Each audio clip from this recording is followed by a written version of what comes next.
The night was still, wrapped in a thick silence that only deepened the darkness outside our bedroom window. The air conditioner hummed softly, the only sound in an otherwise undisturbed world. Yet, somewhere beneath the layers of sleep, something tugged at the edges of my consciousness. A sound. I shifted in bed, my body heavy with exhaustion, but the sound came again, soft, delicate, like a thread unraveling in the silence. My eyes fluttered open, and I turned my head toward Olivia. She was lying on her side, facing away from me, her breathing steady. At first, I thought she was awake, whispering to herself in the quiet. But then I realized she was talking her sleep. A flicker of unease crawled up my spine. It wasn't the first time I'd heard her mumble in the middle of the night, but something about this was different. It wasn't gibberish. It wasn't meaningless. I listened, straining to catch the words. "I miss you." The words were so faint, I almost thought I imagined them. But then she shifted slightly, her lips parting again, and what followed sent a cold rush through my veins. I shouldn't have done it. My entire body went still. Done what? I lifted my head, my heart pounding hard against my ribs. The dim glow of the bedside clock read 2:37 a.m., but time had lost all meaning. My wife, the woman I had spent 8 years of my life with, the mother of our son, the person I trusted beyond doubt, was lying inches away from me, spilling secrets in her sleep. I swallowed hard, forcing myself to stay still, to listen. But I couldn't stop. "I still think about you." The blood in my veins turned to ice.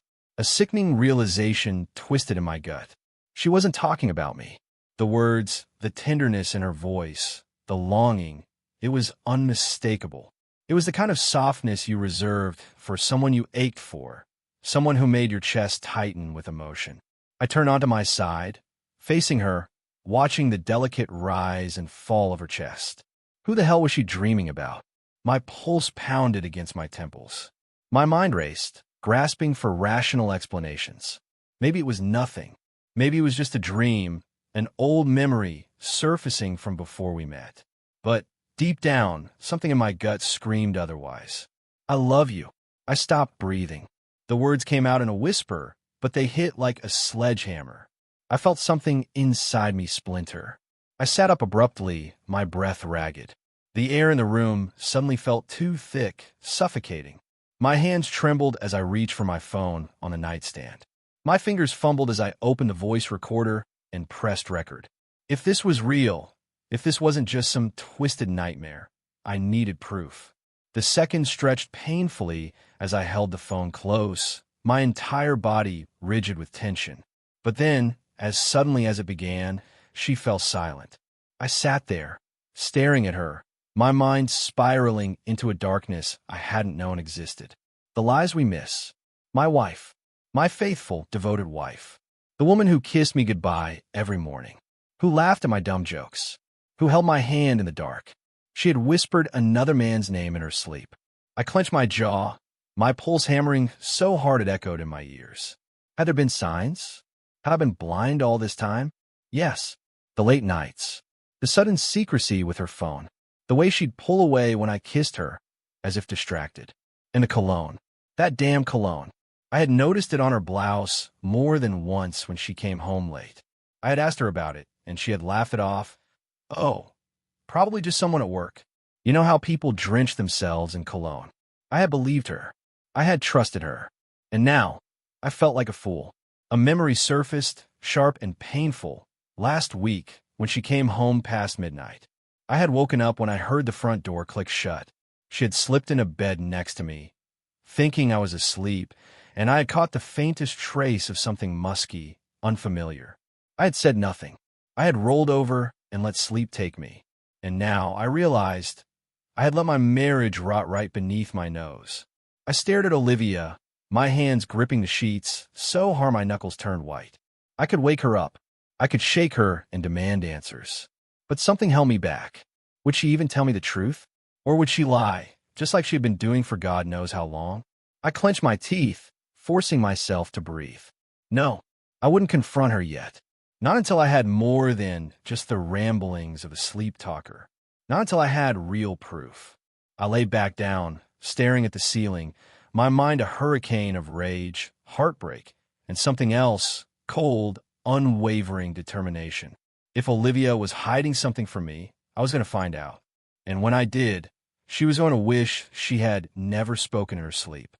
Morning came, but I wasn't sure I had slept at all. I lay there in bed, staring at the ceiling, my body stiff with exhaustion. The recording from last night sat on my phone like a time bomb, waiting to detonate. Beside me, Olivia stirred. I heard her sigh softly, stretching beneath the covers. The same woman who had kissed me goodnight, who had whispered another man's name in her sleep, was now waking up next to me like nothing had happened. I turned my head to look at her. Her dark lashes fluttered open, and for a brief moment, she was just my wife, warm, sleepy, innocent. She smiled at me, her lips curving the way they always did in the mornings. "Good morning," she murmured, her voice thick with sleep. I swallowed the lump in my throat. "Morning." She didn't notice anything was wrong. She had no idea that her words had shattered me into 1,000 pieces just hours ago. She sat up, running a hand through her hair. "I had the weirdest dream last night," she said with a laugh. My stomach turned. I forced myself to stay calm. "Oh yeah." She nodded, rubbing her eyes. "Yeah, but I can't really remember it. Just bits and pieces. Something about running late for a flight, or—" She trailed off, shaking her head. "Anyway, what do you want for breakfast?" The casualness of it all made my blood boil. Was she lying straight to my face? Or did she genuinely not remember? I forced a tight smile. "Anything's fine." She kissed my cheek, the same lips that had whispered love to another man in the dark, and got out of bed, humming as she walked toward the bathroom. I watched her go, my fists clenched beneath the sheets. She had no idea what was coming. The first clue. I didn't confront her. Not yet. Instead, I spent the morning watching her. Every movement, every glance at her phone, every hesitation in her words. I needed proof. I needed something concrete, something that would rip away any doubt. The recording alone wasn't enough. She could claim it was just a dream, meaningless sleep talk. I needed to catch her in reality. She was in the kitchen making coffee when I casually asked, "Hey, do you have any plans after work today?" She didn't look up. I think I might stay late. We have a meeting at 6. My pulse pounded. Another late night? I kept my voice even. She finally glanced at me, her smile apologetic.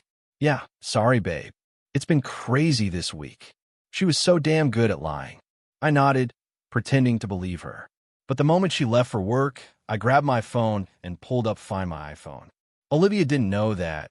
Months ago, I had added her phone to my account after she lost it at a restaurant. It was a safety precaution, or at least that's what I had told myself at the time. Now, it was going to expose the truth.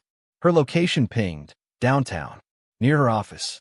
I stared at the screen, my heart a war between relief and rage. Maybe I was wrong.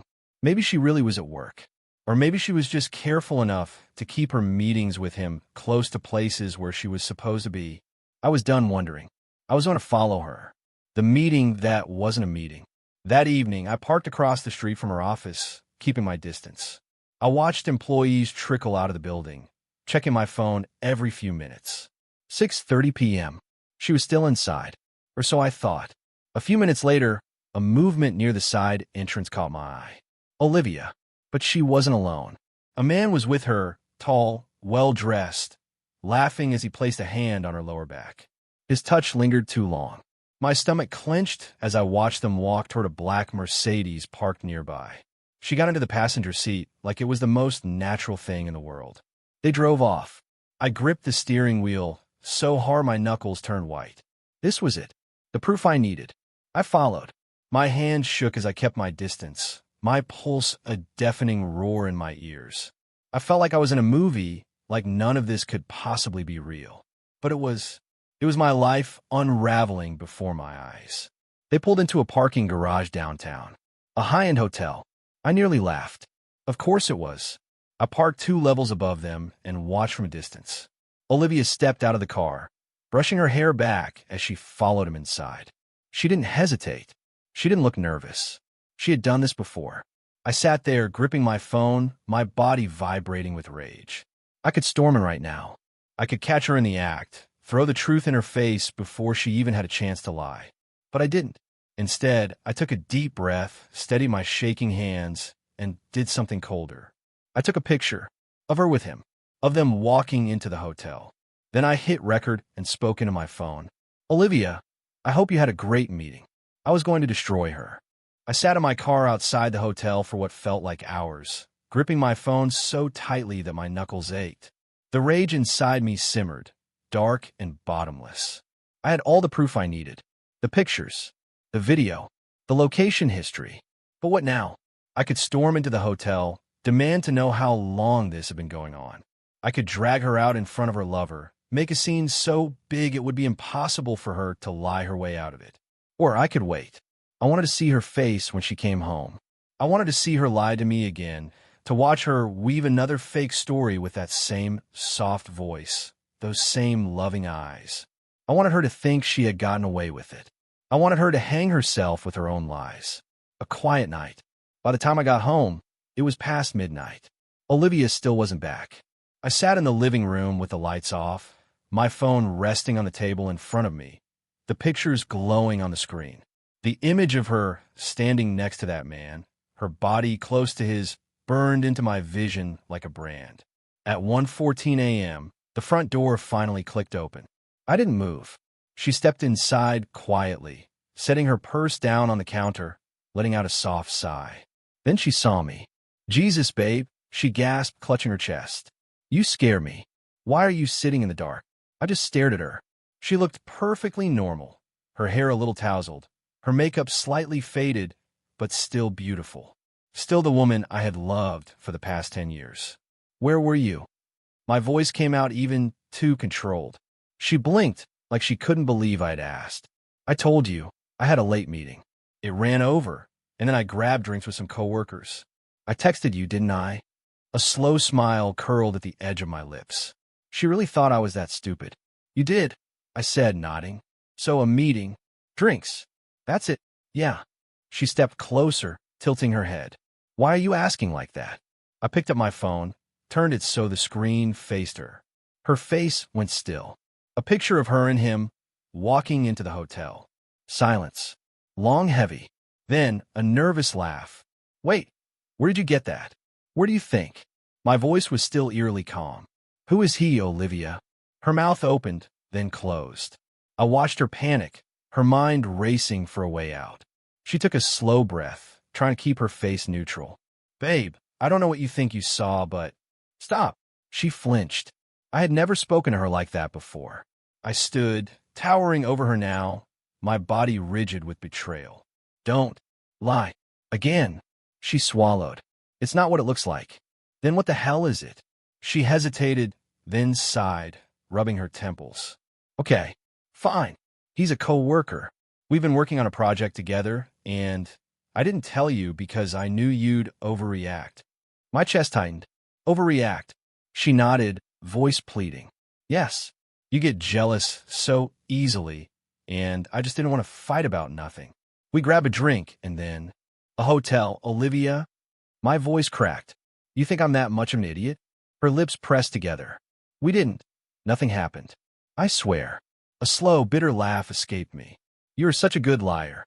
Her eyes welled up with fake tears. "Ethan, I swear on my life." "Don't. You don't get to swear on anything anymore." She reached for me, but I stepped back. I could feel it now, the distance growing between us, widening into something I knew we'd never come back from. I had loved her. I had trusted her. I had built a life with her. And now it was over. She must have seen it in my face because her expression twisted in panic. "Wait, please, we can talk about this. It was just a mistake, But I was already walking away. She called my name, but I didn't turn around. For the first time in 10 years, I didn't feel love when I looked at her. Only betrayal. Only emptiness. And I knew, in that moment, I would never trust her again. The silence in the house was suffocating. After our confrontation, Olivia had retreated to the bedroom, while I stayed in the living room, staring at nothing. My mind felt like it was unraveling. Every memory, every moment we had shared, now tainted by the knowledge that she had been lying to me for God knows how long. I kept replaying our conversation in my head. The way she hesitated, the way she tried to twist the truth, the way she looked at me, not with guilt, but with fear of being caught. That's when I knew. She wasn't sorry for cheating. She was sorry she got caught. The first night apart, I didn't sleep. At some point, I heard her get up and walk to the kitchen. She must have thought I had gone to bed because she moved quietly, her footsteps cautious. I listened as she opened the fridge, poured herself a glass of water, and then just stood there. Did she even feel guilty? I wanted to believe she did. That somewhere inside, she felt even a fraction of the pain I was drowning in. But I knew better. She finally walked back to the bedroom. The door clicked shut, and I sat in the dark alone. Reality hits. The next morning, Olivia acted like nothing had happened. She walked into the kitchen, her hair pulled into a loose bun, her face carefully neutral. "Good morning," she said softly. I just stared at her. She had the audacity to pretend like our life hadn't just fallen apart. When I didn't answer, she let out a shaky breath. "Ethan, please. Can we just stop?" My voice was cold. "We're past that." She bit her lip. "I don't want to fight." "Then tell me the truth." She swallowed. "I already told you." "No, Olivia. The real truth." She hesitated, then shook her head. "I can't do this before work. Can we just talk later?" "Work?" She was thinking about work while our marriage was in ruins. Something in me snapped. "You don't get to act like this is normal," I said, my voice rising. "You don't get to just walk into the kitchen and pretend like you didn't destroy everything." She flinched. "Ethan, how long?" I demanded. She looked away. "How long, Olivia?" A long silence stretched between us. My hands clenched into fists, my pulse roaring in my ears. And then, in the softest voice, she whispered, 6 months. The room spun. 6 months. I felt like I was going to be sick. "Jesus Christ," I muttered, rubbing a hand over my face. 6 months? How, why? My voice broke. She looked at me with those same pathetic, lying eyes. "I never meant for it to happen." I let out a bitter laugh. "That's the worst excuse I've ever heard." She stepped forward. "Ethan, I love you. I never stopped loving you. I just stop lying." Her mouth snapped shut. I could see it now, the cracks in her mask, the way she was finally realizing that there was no way out of this. She had spent 6 months lying to my face, coming home to me after being with him, kissing me, saying she loved me. And now, she expected me to believe that it didn't mean anything, that she still loved me? No, this wasn't love. Love didn't look like this. A plan begins to form. I turned away from her. "You should go to work." "Ethan, go." My voice was final. She hesitated, then grabbed her purse and walked out the door. The second she was gone, I exhaled shakily. My hands were trembling. I couldn't keep doing this. I wouldn't. I needed a plan. Because if she thought I was just going to sit back and let her walk all over me, she was dead wrong. To be continued. I sat in the empty house, staring at the spot where Olivia had been standing just minutes ago. The silence felt heavier now, thicker, almost suffocating. 6 months. For 6 months, she had been sneaking around behind my back, smiling at me like nothing was wrong, sleeping next to me, saying she loved me. I clenched my fists. I had spent years building a life with her, giving her everything, believing in her. And she had thrown it all away for him. And now, she wanted to act like she was still the victim? Like this was just some mistake we could move past. No, she had made her choice. Now, I was going to make mine. The first step, I grabbed my phone and opened my messages. There was one person I needed to talk to first. Logan, my best friend since college. The one person I could trust. I typed out a message. "Me, you free? I need to talk." Now, less than a minute later, my phone buzzed. "Logan, what's wrong?" "Me. Olivia cheated on me. 6 months." "Logan, where are you?" "Me home." "Logan, be there in 20. I exhaled, my hand still shaking. I needed clarity. I needed a plan. And Logan? He was the one person who could help me figure out my next move. Logan's reaction. When Logan arrived, he didn't even knock, just pushed the door open and stepped inside. His face was already dark with anger. "Tell me everything," he said. I did. I told him about the late nights, the hotel, the confrontation, the way she still had the audacity to lie to my face. When I finished, Logan leaned back in his chair, shaking his head. Jesus Christ, man. I let out a bitter laugh. Yeah, tell me about it. You're divorcing her, right? His words hit me like a hammer. Divorce. The word felt so final. I had spent a decade with Olivia. She had been my everything. And now I was supposed to just walk away?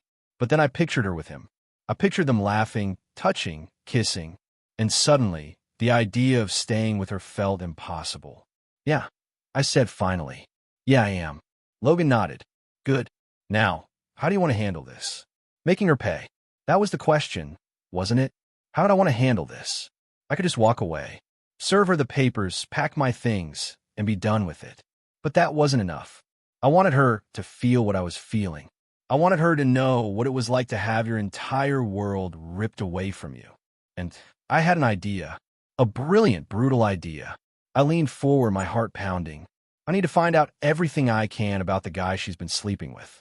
Logan's eyes gleamed with understanding. You thinking what I think you're thinking? I nodded. I want to ruin her life. And his. Digging for dirt. Logan was good at finding information. While I sat there, seething, he pulled out his laptop and started digging. You said she met him through work? Yeah. A few keystrokes later, Logan muttered, got him. I leaned in. On the screen was a LinkedIn profile. Nathan Carter, VP of Marketing at Olivia's company. Mid-40s. Married. 2 kids. Married. 2 kids. I let out a sharp breath. She's screwing a married man? Logan smirked. Guess that means we have some leverage. Leverage? The word sent a thrill through me. I had been so caught up in my own betrayal that I hadn't even considered the bigger picture. Olivia wasn't just a cheater. She was a homewrecker. And now, I had the power to destroy her. Setting the trap. I knew exactly what I had to do next. Step 1, gather evidence. Real evidence. Step 2, expose her. Not just to Nathan's wife, but to her entire world. I was going to make sure she lost everything the way she had made me lose everything. Let's do this, I said, my voice cold. Logan grinned. Now we're talking. I wasn't broken anymore. I wasn't drowning. I was about to get even. I never thought I'd be the kind of man to seek revenge. But then again, I never thought my wife would rip my heart out of my chest and stomp on it. Now, all I could think about was making sure she felt the same suffocating pain she had put me through. And it started with Nathan Carter. The perfect leverage. Logan had done his job well. We had everything. Photos, messages, timestamps of their late-night hotel meetups. Every disgusting little detail of their affair was sitting on my laptop, ready to be used. But the real jackpot? Nathan was married. His wife, Jessica Carter, was a well-known event planner in our city. She was smart, beautiful, and completely clueless about what her husband was doing behind her back. Not for long.